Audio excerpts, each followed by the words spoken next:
What's up, man? This is Krayzie from the Dark Room representing Oxnard, California. And this is my thug story. So the first time I found out about Bone Thugs and Harmony, man, was in high school, pretty much, junior high area, from one of my buddies, Edgar, man. He's an old school Edgar, so, and this guy pretty much put me on, man. He was telling me all about Bone Thugs, how they're the sickest shit he's ever heard. It's like this type of era that we haven't heard of. So he was like explaining it to me in that sort of way. I had to go listen to that shit, you know what I mean? And hey, man, after I heard the first song, it changed my life, bro. First song that I heard from Bone Thugs that pretty much made sure that I was gonna go listen to them was Crossroads, bro. Like the harmonies that I heard, the first way they started, how they come into the song, something new. Like I said, we haven't heard something like this in our era, and it was crazy to hear it for the first time because melodies wasn't a thing on rap. So when I heard that was when I first said, hey, man, these guys are my guys, you know what I mean? Yeah, man, I didn't even know they were from LA, man. I thought they were from LA the first time I heard them, you know what I mean? But then I found out that they were from Ohio. It was just, they had so much influence to the LA area that I never even put two and two together until I figured out, but this was years later.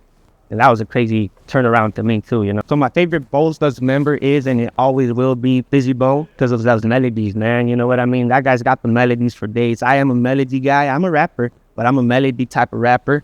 And from him doing all those crazy high-pitched tones, like I said, we've never heard things like this, man. We were used to deep, rugged, tough voices, and I mean, Nate Dogg was in there, but he still had that tough voice in him, you know what I mean? So when I heard this guy with this high-pitched voice and his melodic stuff, I was like, man, this guy's my route right here, brother, and I took advantage of that, man, for sure. You can hear it in my music too. So my favorite Bone Thugs album is 1999 Eternal, for sure, brother, you know what I mean? These guys, like I said, that's the first album I heard, man, from when my homie Edgar told me about it. I put on that song, Crossroads, For the Love of Money, and all those songs that were together, brother, and that shit was on the spot. So my all-time favorite smoking songs would probably be Friday, for sure, because Layzie Bone has that essence in that music, man. You could fall in love with that and just feel the vibe, We also got For the Love of Money, and Buddha Lovers. We got Buddha Lovers.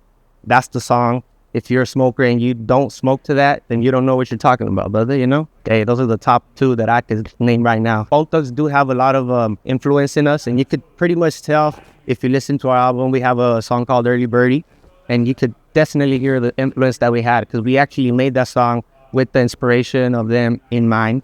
So this is Krayzie. That's my thug story, for sure.